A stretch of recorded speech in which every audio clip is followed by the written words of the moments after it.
c'est un plaisir pour nous d'être ici aujourd'hui avec vous. On va vous présenter avec Alban cette étude que nous avons réalisée avec Views.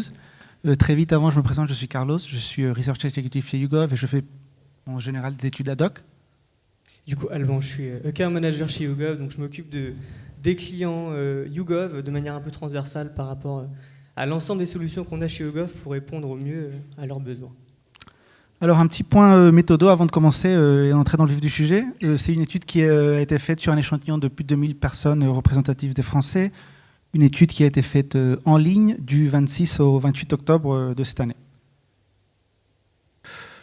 Donc avant d'entrer encore dans plus de détails, pour contextualiser un peu ce que les Français pensent des RSE, eh bien, nous avons justement demandé aux Français s'ils ont confiance dans les marques en ce qui concerne les RSE, et nous avons trouvé les résultats justement que 30% des Français font confiance.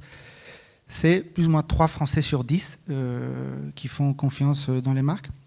Effectivement, un chiffre qui est un peu tiré à la hausse chez les 25-34, avec un chiffre plus haut de 36%. Mais oui, on peut rester sur ce chiffre de 3 Français sur 10. Et si on rentre dans le détail, ça c'était le point macro, si on rentre dans un détail un peu plus méso ou micro, eh bien on voit que quand on demande aux Français sur les marques, les RSE envers les clients, les collaborateurs et les fournisseurs, eh bien on reste entre un 30 et un 40%, un peu plus haut quand même chez les clients. Mais voilà, on voit que c'est quand même un sujet encore qui reste à travailler, et je laisse Alban dire 2-3 mots sur ça. Merci. Effectivement, l'idée par la suite, c'était d'aller un peu plus loin dans l'analyse et de dire finalement quels sont les leviers à prioriser pour les marques pour créer du lien avec le consommateur, pour conquérir le consommateur, et au-delà de ça, quelle est la place de la RSE et du numérique au sein de ces leviers. Donc, première question qu'on a posée aux Français, c'est finalement quels sont les éléments qui permettraient pour vous de développer une relation durable avec une marque. Ce qui va ressortir en premier, c'est assez normal, je dirais. Ça va être finalement les 4 P. Le prix, donc un prix avantageux. Le côté assortiment, disponibilité en magasin, donc avoir des magasins physiques près de chez moi. Le côté produit, avoir une bonne expérience produit. Et le côté promotion, finalement, avec la carte de fidélité, notamment chez les femmes. Du coup, avec une surreprésentation de ce pourcentage chez les femmes. Ce qui est intéressant de regarder ici sur cette slide, c'est qu'on va quand même avoir des leviers RSE qui vont arriver dans les leviers qui sont importants et qui sont significatifs pour les consos, pour les Français, notamment la transparence de la marque sur sa chaîne d'approvisionnement à 30% quand même de l'échantillon, et la mise en place d'une politique de recyclage des produits à 27%. Donc c'est-à-dire aujourd'hui, c'est hyper important, c'est fondamental de travailler ces 4 P, mais il y a aussi des leviers qui sont nouveaux, typiquement les leviers de la RSE, qui sont aussi très importants à travailler. Seconde question qu'on a posée aux Français, c'est la suivante. Quels sont les éléments qui permettraient en fait pour vous d'aimer une marque, de créer de l'attachement à cette marque? Toujours pareil, on va retrouver des leviers qui sont très classiques, à savoir le côté disponibilité en magasin, donc avoir une marque qui est accessible en magasin, et le côté programme de fidélité, donc finalement avoir des promotions qui sont faites par cette marque.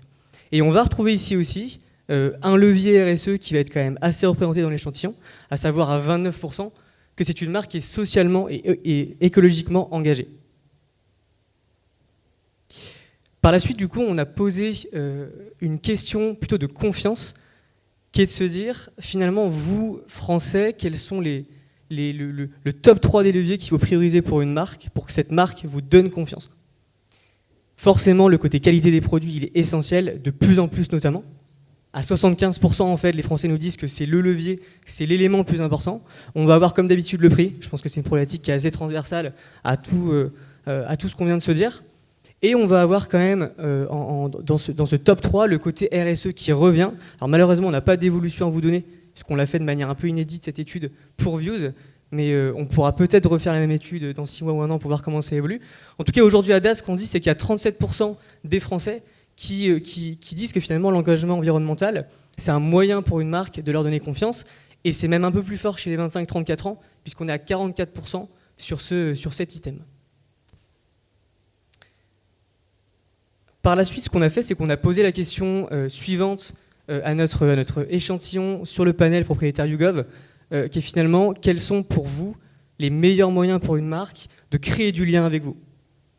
Ici, c'est des résultats qui sont un petit peu différents, puisqu'on va avoir en top 1 le côté service client, qui est clairement le plus important d'un point de vue pourcentage. 81% des Français nous disent qu'elle doit privilégier un service client.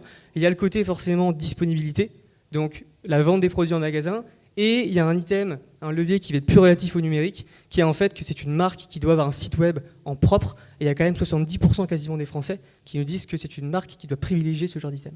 Et finalement, dernière chose intéressante sur cette slide, c'est plutôt des items qui vont être en bas de ranking, on va dire.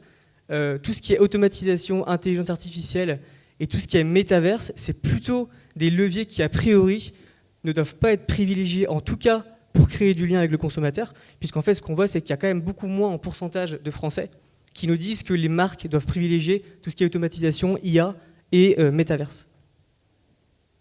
Et finalement, pour conclure un petit peu ce point de comment créer de la proximité avec le consommateur, on a posé une question un peu toute bête de quels sont les canaux médias qu'il faut privilégier pour toucher un peu le consommateur de manière efficiente. On va forcément avoir, je pense qu'on n'apprend rien à personne, la télévision à 27%, les emails et newsletters qui arrivent avec un quart de l'échantillon qui nous le cite, et finalement, bien évidemment, les réseaux sociaux, notamment chez les personnes plus jeunes, avec 34% chez les 18-24 ans et 30% chez les 25-34. Oui. Donc, merci Alban. Donc, on a vu le prix, la qualité sont très importants, mais qu'est-ce que pense ou comment perçoivent le Français le numérique? Eh bien, de manière générale, un Français sur deux trouve que les communications des marques sur le numérique sont pertinentes. Un chiffre qui est beaucoup plus haut, évidemment, chez les 18-24 ans. Et naturellement, puisque beaucoup de Français, ou la majorité des Français trouvent que ces communications sont pertinentes, on trouve un grand chiffre, un Français sur deux aussi, pense que les marques ne doivent ni utiliser ni plus ni moins le numérique. Néanmoins, le point intéressant sur cette slide est de voir le grand gap générationnel que l'on peut observer, puisqu'on a 44% des 18-24 ans qui trouvent qu'au contraire, les marques doivent utiliser plus le numérique. Ça fait un gap de plus de 20 points avec la cible large, donc c'est assez important. En ce qui concerne... Oups, pardon. Bon, je pense qu'il y a une slide là qui a sauté, mais en gros, c'était une question sur l'image du numérique. 60% des Français avaient une bonne image macro générale du numérique. Donc c'est plutôt une bonne nouvelle, bien évidemment. Mais si on rentre dans le détail, c'est un peu plus compliqué que ça, bien évidemment. Il y a certains points qui ressortent comme plus positifs lorsqu'on les associe au numérique, notamment sa praticité, sa possibilité de mettre en relation et la possibilité de s'exprimer librement, notamment chez les populations les plus jeunes.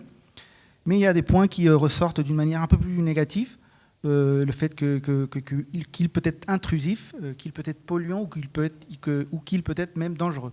Alors on peut prendre ces items-là comme des obstacles à lever pour les marques ou pour essayer de gagner la confiance en faisant justement passer des messages que le numérique est plutôt positif. Et dans ces items-là, on peut quand même